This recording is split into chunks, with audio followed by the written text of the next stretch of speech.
I wrote a little song to remind you, Choice Hotels get you more of the experiences you value. The Cambria Hotel's got it all. A rooftop bar, have a ball. Cocktails up here feel just right. Is Cambria amazing? All right. Bring a date, your team, or even your mom. Book direct at choicehotels.com. See you on the roof. There's only one safe form of intermittent fasting for women with an infradian rhythm that's active in their reproductive years. It's the dinner to breakfast fast. Stop eating at 7 and then you go to sleep and you wake up at 7 and you have breakfast.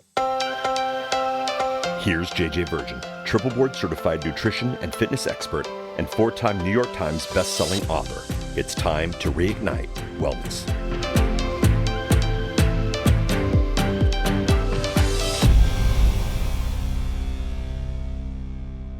This is such super cool stuff. So I just got off the interview with my guest. She is a second-time guest, Alisa Vitti, and I think you're going to have your mind blown. We are going to be talking today about women's biological rhythms and how to really get in that flow. And when you do, how it just makes your life easy. You don't feel like you're fighting against yourself. And if you've ever been that person who goes, gosh, I don't feel like working out today, I'm so tired, and pushed it and felt worse, or you just know that what you're eating isn't working for you, Alisa is going to explain why that is and then how to work with your cycles, with your rhythm, not against it.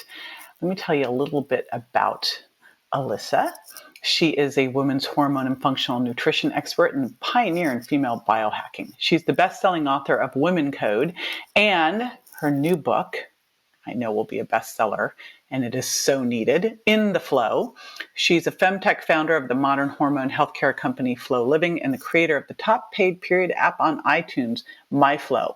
She's a graduate of Johns Hopkins University and the Institute for Integrative Nutrition, and she has been featured in the New York Times, Vogue, Mind, Body, Green, and on Dr. Oz, and she's spoken at South by Southwest, TEDx, and Google. And again, what you're going to hear today is going to blow your mind. I put all of the show notes at jjvirgin.com/flow, FLO. And we are going to be talking about a bunch of resources free that you are going to want to download ASAP, because once you know this stuff, you're going to want to get started. Let me share a little shout out to Graftal One. And Graftal One, not sure Graftal One's a man or a woman, says, it works, 5 stars. Plans, strategies, recipes, and sport made the difference in my life. Thank you, JJ. And I would love to give a shout out to you too. So leave a review, rate and review on iTunes. Leave your name so I can shout you out, because that just makes our whole team's day, because again, it takes a village to produce these podcasts. Now, before I dive in with this interview, I want to share another fave with you, and then I'll be right back. Alisa Vitti, welcome back. So excited to talk to you. Oh, so happy to be here, JJ. Thanks for having me back. Well, you're about to just completely change the conversation on, women, periods, health, everything. I'm super excited about this book that you had the courage and insight and brilliance to write.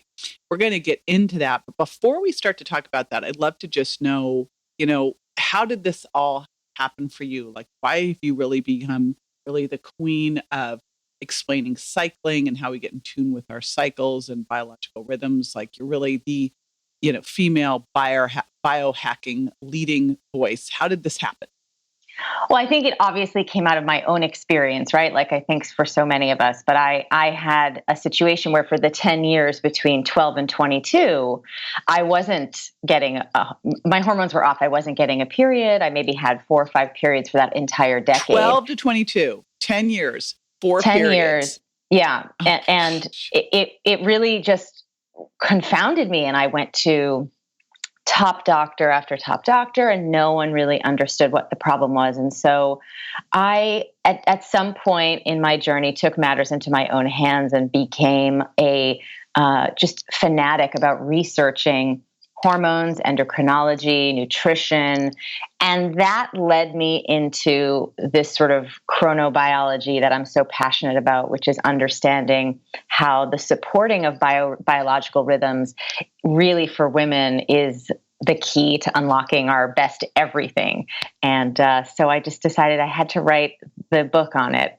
Yay. Thank God you did. Because, really, when you look at it, kind of like all we really know at this point is, oh, you're getting your period, like or your hormones are off. It's like, oh, you want chocolate. It's like, okay, I'm sure there's more to it than that. No, you're right. We have a big blind spot when it comes to our hormones. Yes. And it also feels like you had this extreme situation from 12 to 22, but it feels like you were kind of like, sadly enough, that was a silver lining for everybody else, because I think that it's gotten a lot worse. Like there are a lot more people, gals, experiencing what you experience now. It seems like everyone around, all of a sudden hormone balance is in the zeitgeist. What's going on now that is just disrupting us? Well, it's true. Now, a recent study showed that over 50% of the female population is suffering from a hormonal imbalance. And that wow. is and what do they classify as that? Like when they say that, what do they mean? Anything and everything from, puberty through menopause. Like every woman is dealing with, whether it be a thyroid issue or an estrogen issue or insulin issues, where there's just so many hormonal issues happening for women. And you're right. Why does it seem worse? From where I sit, having been doing this now professionally, helping women for 20 years, it's this ironic thing where there's now wellness everywhere, right? We have more websites, more information, more access, but women particularly are sicker than before, right? And that really kind of got me thinking, okay, we have to stop looking just at our symptoms and just at, hormone problems, and we have to dig deeper to a deeper root cause. And that's what led me to do the research that helped me uncover this new biological rhythm that we haven't heard about before, that we need to know about. Yes. So what is we got to do the obvious question there. I've got another one I want to ask, but I'm going to breathe for a moment. Let's talk about the new biological rhythm. Then I want to talk about some of those factors that have led to all this disruption, but we'll get there. Well, we can dive into that disruption. You're right. Let's just talk why do things? It couldn't just be we're aware of it. What are some of the things that have led us to have this disruption? And then let's talk about what this rhythm is. Sure. So there are so many factors, right? Where, we're drinking more caffeine, where we have more stress, our weight issues are worse. And anytime we have excess weight, we then disrupt insulin and estrogen levels and cortisol. We are staying up later. We have more exposure to LED blue light. We are, traveling through different time zones and doing that more frequently. Stop talking about my life, Alisa. Stop it. As I glug my coffee. I know, I drink your coffee, but you're wearing your blue light blockers, which is very good. These are actually not blue light blockers. They're regular glasses, but I do have some from my gal who does bunny eyes. Do you know Jenny Hutt? I don't, but I love those. I have several sets of blockers for day, for night, for my daughter. Can never start too early. Mm-mm. And of course, we're exposed to so many chemicals in our food and in our environment that are endocrine disruptive. In fact, precocious puberty, meaning puberty that starts very, very young, as young as 8 years old, is now on the rise. Before it was sort of news because they said, oh, well, girls are starting puberty earlier. And so that's something that we should look out for because it brings health risks, increased risk for cancer and things of that nature. And what age should girls be starting their periods? 12 or 13 is an ideal age. But the big news that was happening maybe 2 years ago were that now boys joined the ranks of precocious puberty, and meaning that they were starting pubescence at 8. Oh my and gosh. this is now becoming a problem that just, yes, I'm talking about women, but hormonal issues are affecting every gender. And I think it's important that we understand that it's not easy for our endocrine systems anymore. I mean, if you think we're exposed to more chemicals in 30 days than our grandparents were exposed to for their entire lifespan, Right. It's we can't take as much for granted. We do have to become hormone or endocrine system biohackers. It's so interesting that you just said that, Lisa, because you would look and go, oh, and I just was in Europe, and I was in, where the heck was I? I was in Scotland and Edinburgh, beautiful. and it was so awesome. And, you look at their life back then and how hard it was. Yes. And yes, it was, like just everything from being able to throw out a chamber pot twice a day. Oh, and you're that's going it. a little further back. I was than like, I'm going. I was way further back. Like it was really quite amazing. But then I hear this and I go, we looked at all of that, how difficult, but really when you look at it, we have way more threats against us nowadays. And there are all these things you wouldn't consider that are disrupting all of this.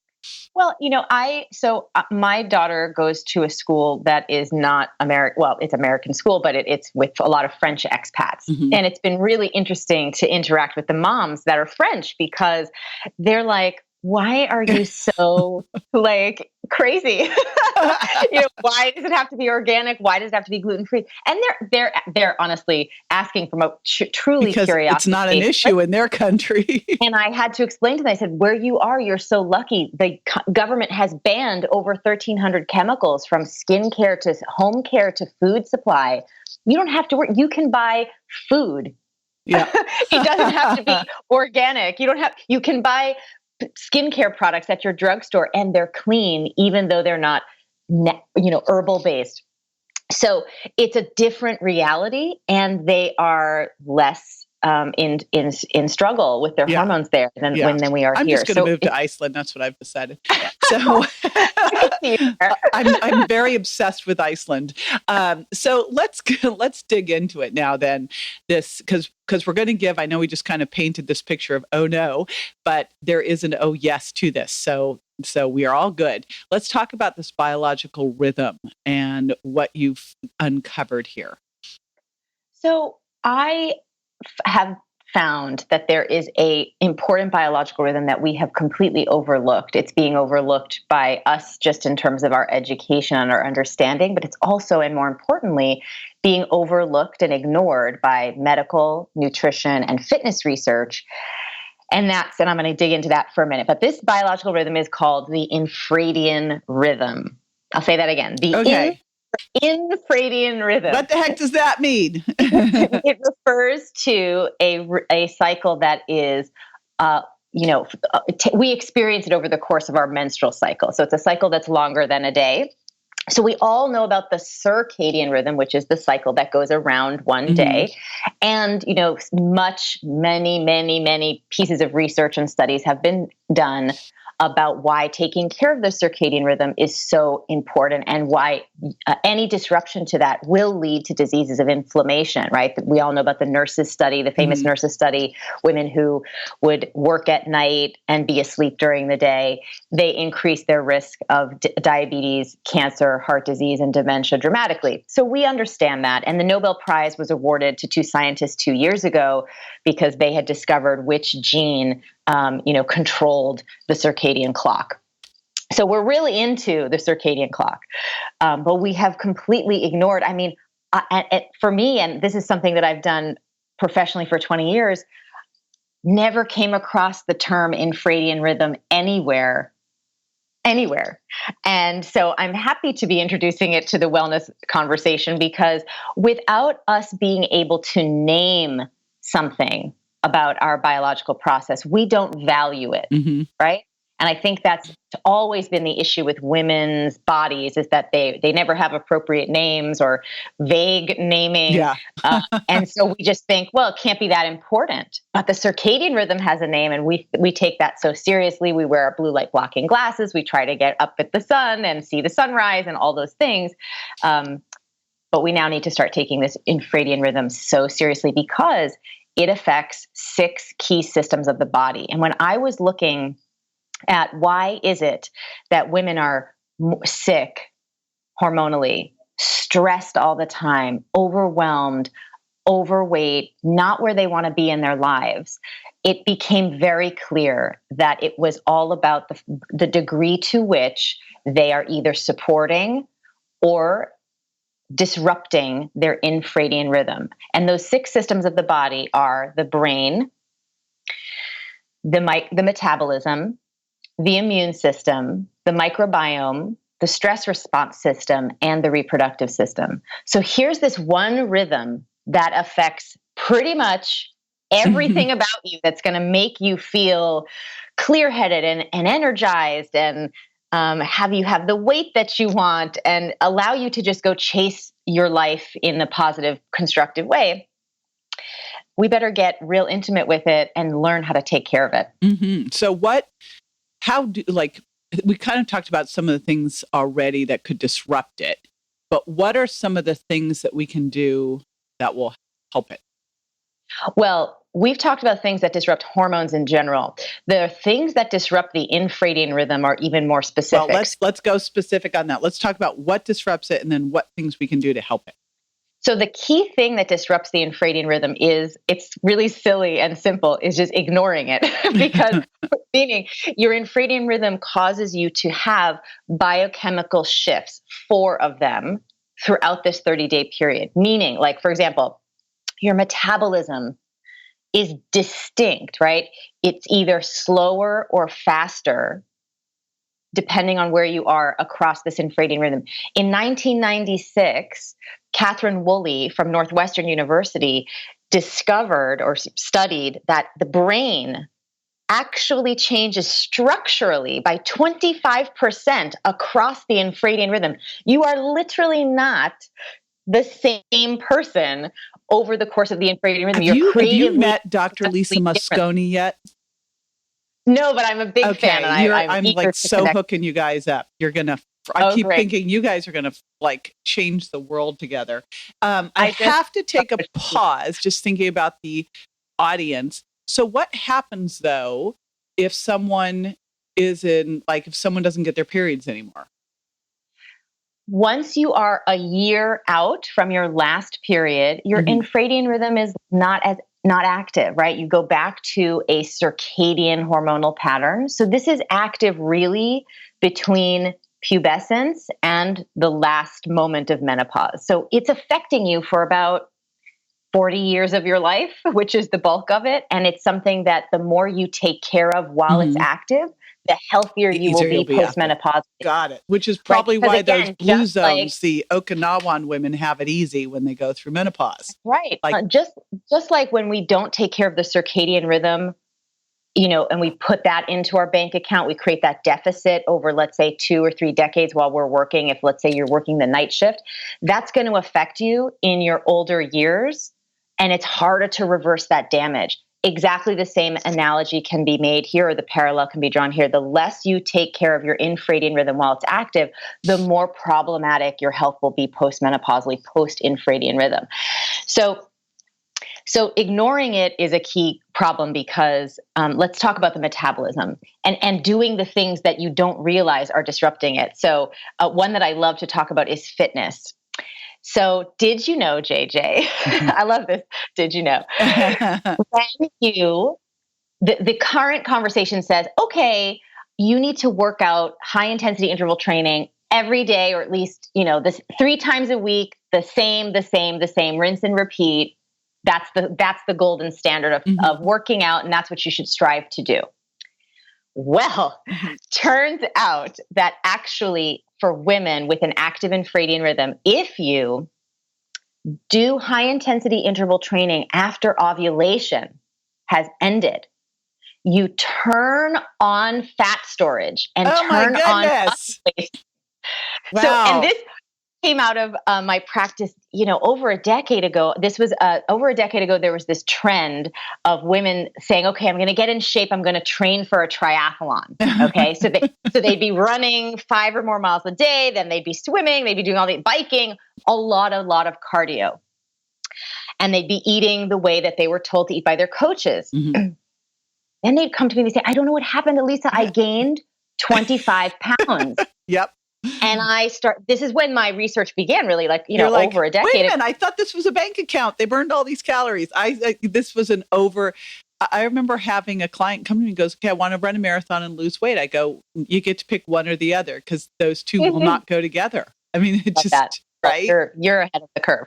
But most women really do believe the rhetoric, which is, restrict calories and work out more and do that the same way each and every day, and you'll lose weight. Well, the truth of the matter is your metabolism is slower in the follicular and ovulatory phases of your cycle. So that's a great time for you to eat fewer calories because you don't need as many, and do your cardio and high intensity interval training. This combination of your metabolic shift with the infradian rhythm, that particular caloric load, and the higher, demand, let's say from a physical point of view, that trifecta creates fat loss very easily without too much effort. When you move into the second half, luteal and menstrual phases, the caloric needs rise by 20%. Your metabolism speeds up, so you burn through your food faster, and your cortisol levels are elevated naturally compared to the first half of the cycle. So you can't work out. So go do some restorative yoga and some tapping. Not all yoga. But I said restorative. Yeah. You basically have to eat more like high fiber foods, more slow burning carbohydrates. And when you do work out, it has to be at a max of like 30 minutes so that you don't burn through your cortisol levels, and that you want it to be cardio free. So you could do a strength circuit, not a bouncing around, running around, doing jumping jacks in between your sets, but you could do some slow strength training in your home gym. You could do a Pilates class or a mat class at home online. You could do restorative yoga. You could take a walk. This combination of the slower burning carbs, your metabolic speed up where you're using more calories, and this cortisol shift, if you do the right exercise and eat appropriately, will cause you to continue to burn fat in the second half of the cycle. So you can actually work out less and get more fit. This is like crazy cool stuff. Now, in your app, do you because your app really looks at where people are in their cycle, right? So it tracks this infradian rhythm. So does it give them the recommendations throughout? Oh, that is so cool. Like, this is beyond You don't cool. have to remember. You don't have to be a because I was like, oh my gosh. Yeah. So just for everybody listening, Alisa created this app that tracks all of this, and it's so good. And we talk fairly frequently, but of course I didn't know all this, so this is why it's so great to do interviews. It's called MyFLO. MyFLO. We'll put the link to the app in the show notes, because just this piece alone, really understanding, and it really comes down to, I would assume, as you start to do this, you'll start to change the way you feel and really kind of start to understand how to work with your cycle, not work against it. Because it feels like every woman knows what it feels like to work against their cycle. They're just not identifying it that way. They're just knowing it's not working. Yeah, you're right. 100% JJ. That's so perfect, because that's exactly what I have found in all of this research is what we're doing, all the information that we're getting, the fitness research, the medical research, the nutrition research, it's all being done on men and postmenopausal women. But 90% of the consumer base of wellness content are women, and 50% of them are at least women who are in there with an active infradian rhythm. And they're thinking, the latest research says that intermittent fasting is good and going to help me, or keto is good and going to help me, or high intensity interval training is good and going to help me. We try all these things. And like I said before, women are not thriving, not just with their health, but also this affects your cognitive focus, your energy that you have to spare to create things in your life, your ability to be productive and efficient.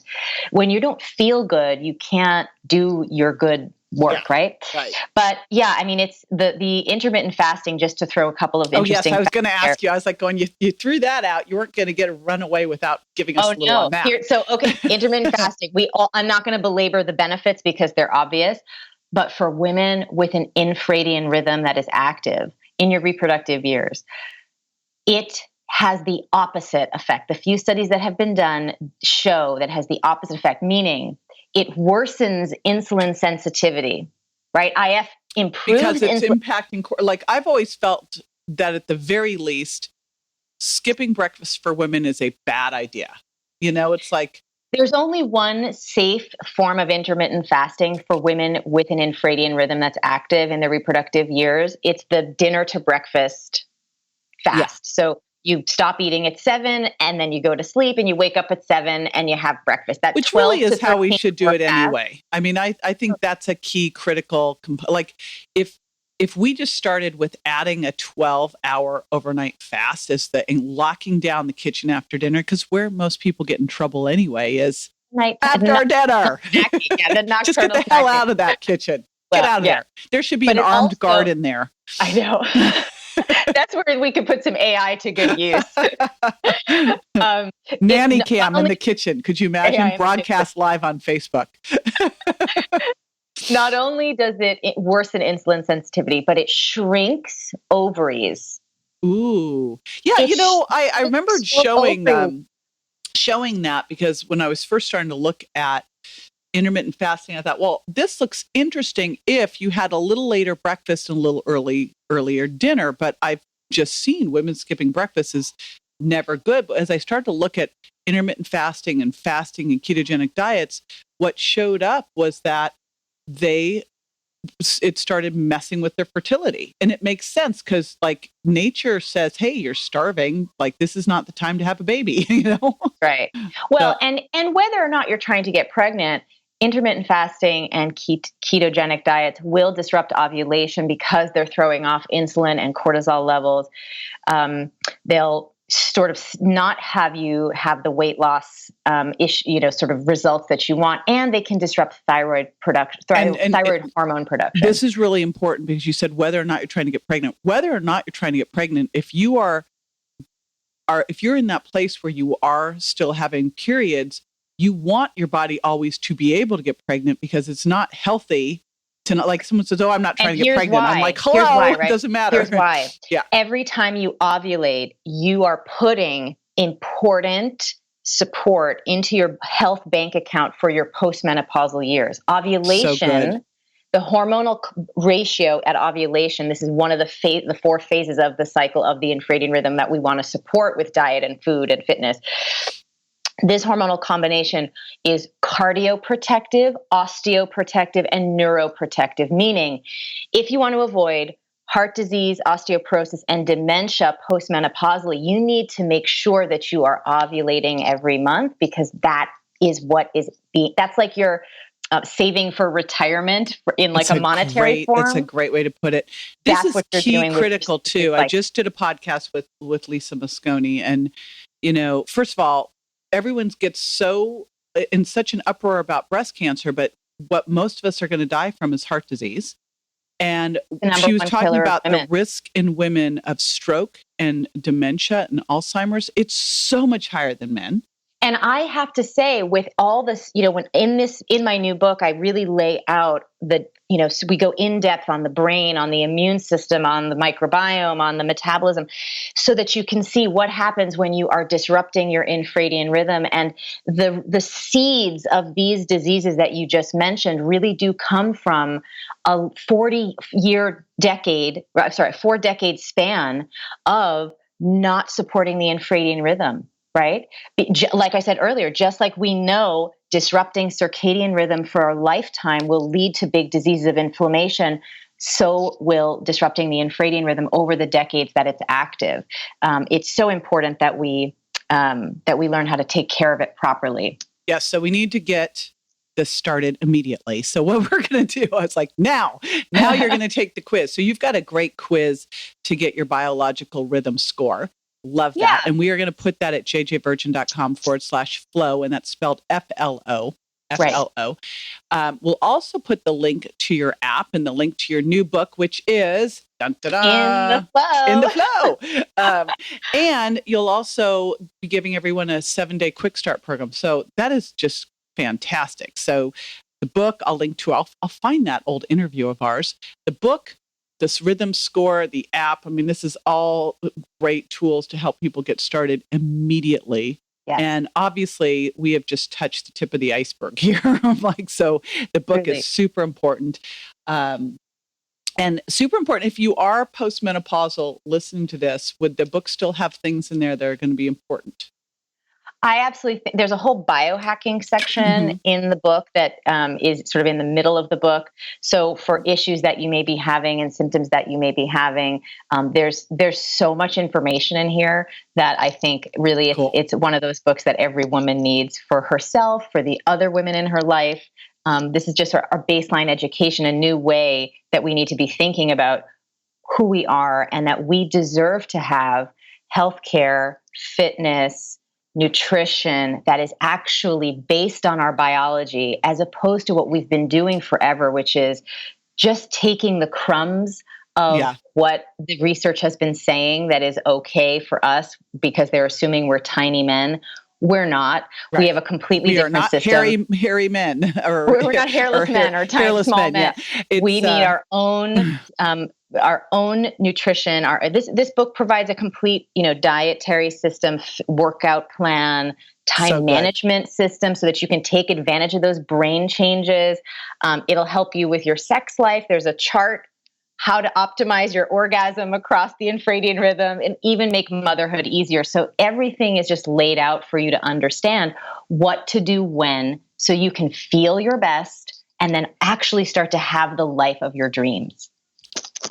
Well, there you go. I'm just a little upset that you didn't write this I'm working 40 years ago, but that's okay. That would have been odd. You would have had to write it before you were. Yeah. It's like, anyway, so glad that you did this. And again, I want to remind everyone, you're going to be able to get the quiz, the app, the quick start. I'll link to the books. I'll link to your first book, the podcast, lots of stuff. So you'll want to go to jjvirgin.com/FLO flow. And after the break, I'm going to jump in and give you a couple takeaways too. So thank you so much, Alisa. Super appreciate you. Thank you, JJ. Such a pleasure to be here. All righty. I'll be right back. Stay with me. Welcome back. If you've been around community even for a minute, you know that I believe that we are all the CEO of our own health because we know our bodies best. And what I love the most about the message today is this is just us getting to know our bodies better. And the more you know, and the more you can connect the dots between how you feel and what you're doing, whether it's when you're eating, what you're eating, how you're exercising, stress levels, can make all of the difference. Because so often we hear, oh, you should be doing X, Y, or Z. And well, maybe, but maybe not. Maybe that's not the right thing for you, or it's not the right time. And so I loved the messaging that Alisa talked about today, because it is so key critical for us to understand that when we're looking at our lifestyle, when I say lifestyle, I'm looking at diet, exercise, whatever you're doing for stress, whatever you're doing to, reach your higher power in the universe. And of course, connections in the community, whatever you're doing for all of these different things, you really have to also consider what works for someone else may or may not work for you. And that can be due to the time of the month it is for you. If you're still cycling, it can be due to your genetics. It can be due to your history book of what has gone on in your body, your preferences. So the more you can connect the dots, the easier it will be for you to get into that flow. So I'm going to remind you again, grab that quiz for the biological rhythm score. I just love that whole idea. And also jump onto the app. So we'll put all the links to that in the show notes, jjvirgin.com/flow, FLO. And of course, an ask before you leave, if you've not yet rated and reviewed, I would super appreciate it. Helps everyone who's out there go, oh, okay, I should check out this podcast. And of course, if you share it with friends, bonus points. I'd love to give you a shout out next time. So when you do rate and review, make sure you put your name in there and I will shout you out. And I thank you so much. Alrighty, see you next time. Bye.